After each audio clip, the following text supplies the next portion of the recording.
Break के बाद एक बार फिर से आप सभी दर्शकों का अन्नदाता में स्वागत है। खरीफ फसलों में कई तरह के खरपतवार उगाते हैं और यदि किसानों द्वारा समय रहते इन खरपतवारों का नियंत्रण नहीं किया गया तो फसलों की अच्छी बढ़वार नहीं हो पाएगी। इसके साथ ही ये खरपतवार कीट रोगों को फैलाने में भी सहायक होते हैं। तो आप इन खरपतवारों की रोकथाम किस प्रकार से करें, इसके बारे में समस्त जानकारी दे रही हैं विषय विशेषज्ञ डॉक्टर शीला बारला। खरपतवार प्रबंधन के वैसे तो 3 प्रमुख सिद्धांत हैं, जैसे कि निवारण करना, उन्मूलन एवं नियंत्रण। निवारण का मतलब हुआ कि उस जगह में, उस क्षेत्र में खरपतवार को आने ही नहीं देना, उसके बीज को आने ही नहीं देना। खरीफ फसल में समेकित खरपतवार प्रबंधन। खरपतवार ऐसे अनचाहे पौधे हैं जो फसलों के साथ पानी, प्रकाश, पोषक तत्व और स्थान के लिए प्रतिस्पर्धा करके अधिकांश भाग का उपयोग कर लेते हैं, जिसके फलस्वरूप फसल कमजोर हो जाती है और दूसरी तरफ यह खरपतवार फसल में रोग कीटों को फैलाने का भी कार्य करते हैं, जिससे फसल की पैदावार में भारी गिरावट हो जाती है। इसके अलावा इन खरपतवारों के बीज फसलों की उपज में मिलकर इसकी गुणवत्ता को भी खराब कर देते हैं। किसान भाइयों, प्रश्न उठता है कि इन खरपतवारों का जमाव और फैलाव को किसान रोकने के लिए कौन कौन से उपायों को किस प्रकार से अपनाएं, जिससे खरपतवारों की समस्या से निजात पाकर फसल से अधिक उत्पादन ले सके, जो इस प्रकार से है।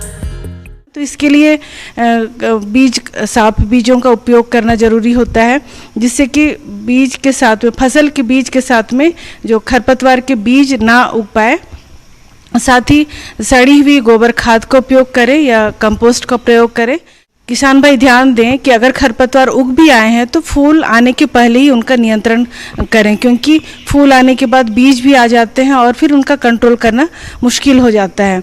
और दूसरा जो उन्मूलन है, उसका अर्थ है उखाड़ फेंकना, लेकिन यह बहुत हद तक संभव नहीं हो पाता है किसानों के लिए। उपाय हैं जो कि हम खरपतवार को नियंत्रण कर सकते हैं।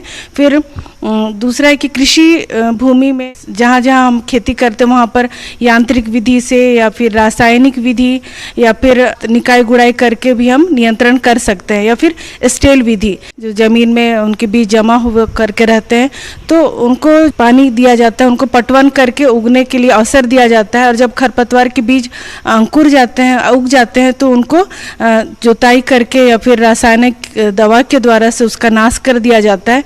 तो ये उस जगह में 1 या 2 बार ऐसे करते हैं, जिससे कि जो खरपतवार के बीज होते हैं जो ज़मीन में, जो वीड सीड बैंक होता है, वो कम हो जाए और फसल जो वीड फ्री हो करके खरपतवार रहित फसल उपज सके। इस तरह का विधि अपना करके भी हम खरपतवार को नियंत्रण कर सकते हैं। खरीफ फसल में समेकित खरपतवार प्रबंधन। किसान भाइयों, प्रश्न उठता है कि इन खरपतवारों का जमाव और फैलाव को किसान रोकने के लिए कौन कौन से उपायों को किस प्रकार से अपनाएं, जिससे खरपतवारों की समस्या से निजात पाकर फसल से अधिक उत्पादन ले सके। रासायन विधि मतलब हम रासायन, कोई केमिकल का उपयोग करके नियंत्रण कर सकते हैं। हमें एक के साथ में दूसरी विधि को भी साथ में अपनाना चाहिए। इसे ही समेकित नियंत्रण बोला जाता है। मतलब एक विधि अपना रहे हैं, जैसे रसायन का उपयोग कर रहे हैं, तो उसके साथ में हम निकाई गुड़ाई भी करें। पंक्ति से पंक्ति के बीच का जो खरपतवार है वो साफ हो जाता है, लेकिन पौधों से पौधों के बीच का जो खरपतवार है वो क्लियर नहीं होता है, साफ नहीं होता है। तो उस स्थिति में फिर से जब हम अगर रसायन का उपयोग करते हैं तो रसायन पूरी तरह से खरपतवार को खत्म कर देता है। तो इस तरह से 2 तरह का विधि को अपनाना चाहिए।